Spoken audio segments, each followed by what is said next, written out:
वो तमाम सिर्फ डिफेंसिव बैटल फाइट करने के लिए होते हैं। बिल्कुल सर, एक मिनट के लिए आपको रोकूंगा। इस समय एक और बहुत बड़ी खबर आ रही है। पाकिस्तान के 15 बड़े शहरों पे बहुत बड़ा हमला भारत ने किया है और उसमें बहुत बड़े नुकसान की खबर आ रही है। और इसके साथ साथ पाकिस्तान अंदरूनी मोर्चे पर भी बुरी तरह से घिर गया है, क्योंकि बलूचों ने भी, बलूचिस्तान में भी उसके खिलाफ, पाकिस्तान के खिलाफ एक तरीके से विद्रोह का खुला ऐलान कर दिया है और उनकी 14 चौकियों पर कब्जा कर लिया है बीएलए ने। तो आप समझिए कि पाकिस्तान को चौतरफा मार पड़ रही है।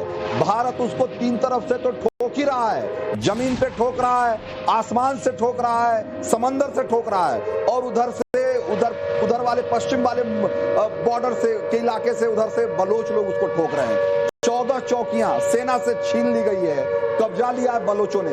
आप इसी से अंदाजा लगाइए कि आज की तारीख में पाकिस्तान की हालत क्या है। पाकिस्तान के जनरल मुनीर ने जो दुस्साहस किया, जिस तरीके से उसने प्रधानमंत्री मोदी को ललकारा, उसके भेजे हुए जो आतंकी हैं, उसके जो भेजे हुए जो उसके आतंकी जो पिट्ठू हैं, उन्होंने जिस तरीके से पहलगाम में प्रधानमंत्री को ललकारा और इस देश की अस्मिता को ललकारा, उसे इस बात का अंदाजा नहीं था कि ये 2014 के बाद का हिंदुस्तान है, जो घर में घुसकर मारता है और एक एक खून के एक कतरे का ऐसा हिसाब लेगा, इतना ऐसा तगड़ा हिसाब लेगा कि पाकिस्तान की पीढ़ियां याद रखेगी उसको।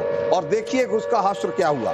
उसका हश्र क्या हुआ कि अभी कायदे से पाकिस्तान के रिटेलिएशन को 4-5 घंटे हुए हैं और भारत की तरफ से जो काउंटर स्ट्राइक हुई है, पाकिस्तान के सभी बड़े शहरों में एयर डिफेंस सिस्टम बुरी तरह से ध्वस्त हो गए। बिल्कुल सर, और इस वक्त 2 बजे की 20 बड़ी खबरें जल्दी से जानिए। अमेरिकी राष्ट्रपति ने पाकिस्तान को चेतावनी दी। दूसरी बड़ी खबर, एशिया का माहौल मत बिगाड़ो, ये डोनाल्ड ट्रंप कह रहे हैं। तीसरी बड़ी खबर, पेशावर में 12 धमाके, शहर खाली करवा दिए गए। शहबाज शरीफ के घर के करीब बड़ा धमाका हुआ है। शहबाज शरीफ, ठीक सुन रहे हैं आप, शहबाज शरीफ के घर के बगल में धमाका हुआ। शहबाज शरीफ का पूरा परिवार बंकर में छिपा हुआ है। 6वीं बड़ी खबर, फैसलाबाद में पाक एयर डिफेंस सिस्टम तबाह हो चुका है।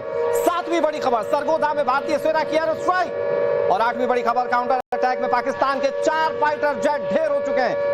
वो जो उधार पर लेकर आया, वो जो मांग कर लेकर आया, वो ढेर हो गए। इधर पीओके, लाहौर, कराची, सियालकोट, इन तमाम इलाकों में ब्लैकआउट यानी कि खतरा लगातार बना हुआ है। 4 मोर्चों पर पाकिस्तान बुरी तरह से गिरा है। बीएलए ने भी मारना शुरू कर दिया है। पठानकोट में पाक फाइटर जेट को मार गिराया गया है। 13वीं बड़ी खबर, पाक के 3 रेंज पोस्ट पर बलूचों ने हमला किया।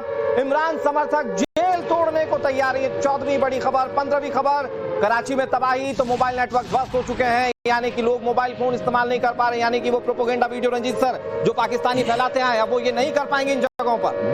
बिल्कुल।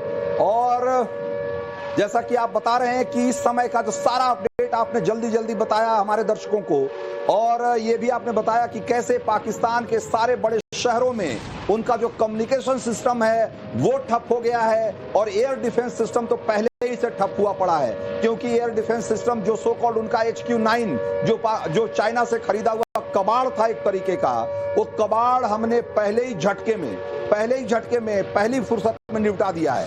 उसकी 6 बैटरी तबाह हो गई। जो बचा खुचा हुआ जो उनका उसकी ताकत है, उसको कहीं छिपा दिया है पाकिस्तान ने। और ये हालत है सिर्फ शुरुआती 2-3-4 घंटे की लड़ाई में। हमारे साथ मेजर जनरल माथुर जुड़ गए हैं। माथुर साहब, ये तो अभी तो मुखड़ा है, तो बानगी है, अभी ये तो बानगी है।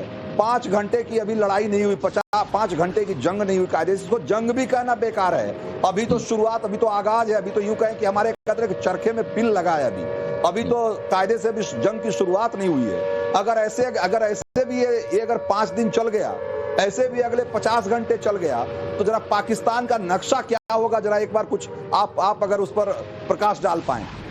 बिल्कुल, देखिए पाकिस्तान का नक्शा बिल्कुल साफ मुझे नजर आ रहा है कि पाकिस्तान का एक नक्शा नहीं रह जाएगा, पाकिस्तान के कई नक्शे हो जाएंगे। और ये मेरे बिल्कुल साफ नजर आ रहा है। आप देखिए आज बलूच लोगों ने जिस प्रकार से पाकिस्तान के, उन्होंने खबर ऐसी भी है, मुझे मालूम नहीं कि चैनल पे आपने कवर की है कि नहीं, कि उन्होंने गैस पाइपलाइन के ऊपर हमला कर दिया है। उन्होंने वहां के तमाम जितने भी इंस्टॉलेशन हैं ऑफिशियल, वहां पर बलोचिस्तान का झंडा फहराना शुरू कर दिया है। देखिए कुछ दिन पहले मैं एक चैनल पे किसी बलोच लीडर के साथ था, उन्होंने यही कहा था कि आप एक बार शुरू करो, बाकी हम देखेंगे यहाँ से। तो